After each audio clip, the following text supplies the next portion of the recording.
एक गांव में एक हुक्कू नाम का आदमी रहता था। वो देखने में हट्टा कट्टा मोटा तगड़ा था।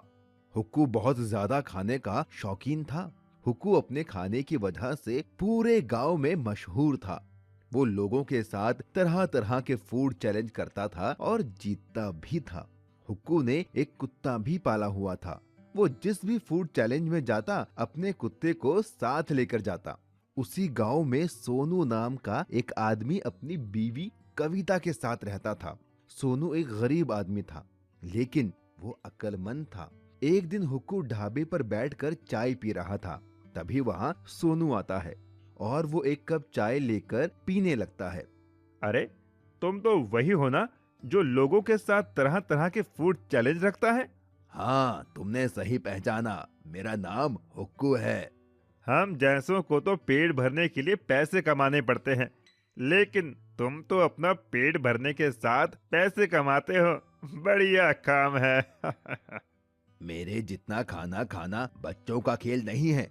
तुम जिस दिन मेरे साथ फूड चैलेंज खेलोगे तो पता चल जाएगा। क्या कहते हो जाए मुकाबला? अरे नहीं नहीं, आज नहीं। इतना कहकर सोनू वहां से चला जाता है। सोनू घर पहुंचने पर अपनी बीवी कविता के पास जाता है। कविता, पता है आज मुझे हुक्कू मिला था। हुक्कू? ये कौन है? वही आदमी जो लोगों के साथ फूड चैलेंज खेलता है। वो तो मुझे भी फूड चैलेंज खेलने को बोल रहा था। अच्छा, अजी तो एक काम करिए ना, आप भी उससे फूड चैलेंज खेल लीजिए। अगर हार गया तो पैसे भी देने पड़ सकते हैं। एक बार फूड चैलेंज खेल कर तो देखिए। कविता के बहुत कहने पर सोनू फूड चैलेंज खेलने के लिए मान जाता है। सोनू अगले दिन हुक्कू के पास जाता है। हाय हुक्कू भाई, कैसे हो? अरे, तुम तो सोनू हो। बोलो, कैसे आना हुआ? मैं तुम्हें चैलेंज करता हूँ। क्या तुम मेरे साथ फूड चैलेंज खेलोगे? क्या कहा? फूड चैलेंज खेलोगे तुम, वो भी मेरे साथ? हाँ हाँ, सही सुना तुमने। ठीक है, चलो आओ खेलते हैं फिर। हुक्कू बहुत सारी खाने की चीजें लाता है और एक टेबल पर रख देता है। अरे वाह, इतना सारा खाना! Chicken fry, chicken leg piece, tandoori chicken, मजा आ गया खाने में तो। तो शुरू करें अपना चैलेंज। हुक्कू के कहते ही दोनों खाने पर टूट पड़ते हैं। हुक्कू चुपके से तंदूरी चिकन अपने कुत्ते को खिला देता है। देखते ही देखते हुक्कू सारा खाना खत्म कर देता है और जीत जाता है। देखा, मैं फिर से जीत गया। चलो लाओ मेरे पैसे। Oh shit! सोनू शर्त के मुताबिक हुक्कू को पैसे देकर चला आता है। क्या हुआ जी? कुछ नहीं, बस हार गया मैं फूड चैलेंज में। हे भगवान, ये हुक्कू का बच्चा कितना खाता है, इसकी सांस भी नहीं फूलती क्या? ये सुनकर सोनू के दिमाग में एक आइडिया आता है। वाह मेरी जान, क्या आइडिया दिया है! क्या हुआ जी? हमारे बंजर खेत में जो हमने पानी के लिए अंडरग्राउंड बनवाया था, उसी में फूड चैलेंज खेलूंगा।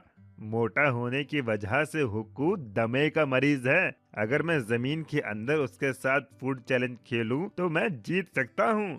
अगले ही दिन सोनू ने हुक्कू को फूड चैलेंज किया। फिर इससे हारना है क्या तुम्हें? इस बार अंडरग्राउंड फूड चैलेंज होगा। हम दोनों जमीन के अंदर ही खाना खाएंगे। हुक्कू सोचता है कि वो जमीन के अंदर भी अपना कुत्ता ले जाएगा और चुपके से उसे खाना खिला देगा और बेईमानी करके जीत जाएगा। हुक्कू सोनू की शर्त मान लेता है। अगले दिन हुक्कू, उसका कुत्ता, सोनू और उसकी पत्नी अपने बंजर खेत में जाते हैं और एक रास्ते के जरिए वो नीचे पहुंच जाते हैं। कविता ने पहले से ही tandoori chicken, chicken fry, burger, chow mein सब मंगवा लिया था। कविता कुत्ते और हुक्कू के बीच में आकर बैठ जाती है ताकि हुक्कू बेईमानी ना कर पाए। दोनों में फूड चैलेंज शुरू हो जाता है। खाते खाते अचानक हुक्कू को सांस लेने में दिक्कत होने लगती है। उसका कुत्ता भी उससे दूर था, वो बेईमानी भी नहीं कर सकता था। अरे बाप रे, अब और मुझसे नहीं खाया जाएगा। मैं अपनी हार मानता हूँ। ये सुनकर वो सारे बाहर आते हैं। हुक्कू सोनू को पैसे देता है और चला जाता है। सोनू और कविता भी खुशी खुशी अपने घर चले जाते हैं। इस तरह सोनू ने अपनी अक्लमंदी से फूड चैलेंज को जीत लिया था। नहीं छोड़ूंगा किसी को, नहीं छोड़ूंगा। तभी शेर आग बढ़ाते हुए परी के पास आता है। तभी मोहन को वो जादुई तलवार मिल जाती है। क्यों परी महारानी, अब तुम्हें मेरे पंजे से कौन बचाएगा? तलवार देखकर शेर डर जाता है। एक गांव में मोहन नाम का एक आदमी रहता था। मोहन को घूमना बहुत पसंद था। वो दुनिया की हर नई जगह घूमने जाता और वहाँ के मजे लेता। एक दिन मोहन एक गांव में घूमने के लिए गया। गांव बहुत सुनसान था। गांव में घर तो थे लेकिन लोग नहीं थे। ये सब मोहन को कुछ अजीब लगता है। अजीब बात है, इतना बड़ा गांव है और एक आदमी नहीं दिख रहा। मोहन वहां से आगे बढ़ जाता है। थोड़ा आगे जाने पर उसे एक रास्ता दिखाई देता है जो जंगल की तरफ जाता था। रास्ते के बाहर एक बोर्ड लगा था। बोर्ड के ऊपर डेंजर लिखा था और नीचे लिखा था कि ये रास्ता काली घाटी के जंगल में जाता है और काली घाटी के जंगल में जाना मना है। यहाँ दरिंदा शेर रहता है। ओहो, अच्छा, तो ये एक एडवेंचर की जगह लगती है। खतरों से खेलना तो मेरा शौक है। मोहन उस जंगल के अंदर चला जाता है, लेकिन मोहन ये नहीं जानता था कि इसी जंगल के अंदर वो खूंखार दरिंदा जादुई शेर भी रहता है। थोड़ा अंदर जाने पर उसे एक दरवाजे पर एक और बोर्ड दिखाई देता है जहाँ पर लिखा था, इस रास्ते पर जाना सख्त मना है। यहाँ सोने का शेर रहता है। सोने का शेर अगर यहाँ रहता है तो दरिंदा शेर कहाँ रहता है? लगता है वो दूसरी साइड रहता होगा। चलो, सोने का शेर उठाकर चलता हूँ। अब तो करोड़पति बन जाऊंगा मैं। मोहन आगे चला जाता है। वहां जाने पर उसे बड़े बड़े पत्थर और कुछ पत्थर की मूर्तियां दिखाई देती हैं, जिनके नीचे कुछ न कुछ लिखा हुआ था। तभी मोहन को एक आवाज आती है, कौन दुष्ट है जिसने मेरे जंगल में घुसने की कोशिश की? आवाज सुनकर मोहन डर जाता है। तभी मोहन के सामने से एक सोने का शेर आता दिखाई देता है। मोहन जल्दी से एक परी की मूर्ति के पीछे छिप जाता है। उस मूर्ति के नीचे भी कुछ लिखा हुआ था जिसे मोहन पढ़ता है। ये क्या लिखा है यार? नीले रंग के पर है मेरे, नीले रंग से धो। नीला रंग जब मुझ पर पड़े तब मैं जीवित हूँ। अरे यार, अब इसके लिए नीला रंग कहाँ से लाऊं? पानी, इस मूर्ति पर पानी डालकर देखता हूँ। पानी का रंग आसमान के नीचे नीला ही दिखता है। मोहन उस परी की मूर्ति पर पानी डाल देता है और मूर्ति एक खूबसूरत परी बन जाती है। बरसों से मैं इस पत्थर में कैद थी। आज तुमने मुझे आजाद करा दिया। परी बहन, तुम तो आजाद हो गई, लेकिन अब मेरा क्या होगा? मैं तो यहाँ सोने का शेर लेने आया था। मुझे क्या पता था कि सोने का शेर ही दरिंदा शेर है। ये कोई मामूली शेर नहीं, बल्कि एक सोने का बना हुआ जादुई शेर है। बरसों पहले ये आम शेर की तरह ही इसी जंगल में अपनी बीवी और 2 छोटे छोटे बच्चों के साथ रहता था।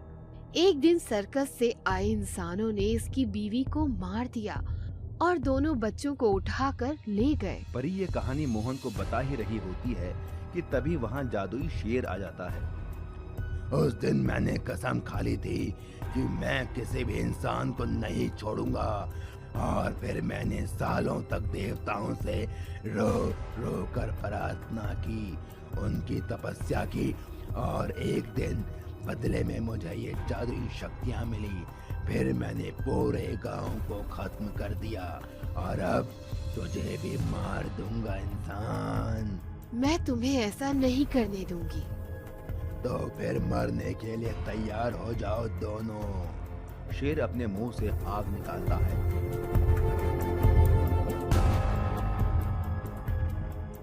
मेरे रास्ते में मत आओ परी, इस बार जान से मार दूंगा। मोहन, इन्हीं पत्थरों में एक जादुई तलवार है, तुम उसे ढूंढ कर लाओ। ये उसी तलवार से मरेगा, तब तक मैं इसे रोकती हूँ।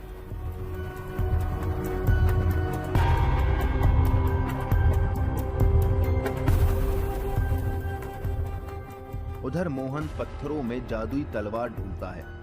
मोहन, जल्दी से वो तलवार ढूंढो, मेरी शक्तियाँ कम हो रही हैं। हाँ हाँ, ढूंढ रहा हूँ। कहाँ है जादुई तलवार? तभी मोहन को वो जादुई तलवार मिल जाती है। मिल गई। हाँ हाँ हाँ, मिल गई तलवार। तभी शेर आग बढ़ाते हुए परी के पास आता है और उसका गला पकड़ लेता है। क्यों परी महारानी, अब तुम्हें मेरे पंजे से कौन बचाएगा? तभी मोहन वहाँ पर जादुई तलवार लेकर आता है। तलवार देखकर शेर डर जाता है। नहीं छोड़ूंगा किसी को, नहीं छोड़ूंगा। उस तलवार का बटन दबाओ। मोहन तलवार का बटन दबाता है, उसमें से एक रोशनी निकलती है और शेर पत्थर का बन जाता है। अरे यार, ये क्या, ये शेर तो पत्थर का बन गया। अब मैं करोड़पति कैसे बनूंगा? तुम्हारी जान बच गई, शुक्र मनाओ।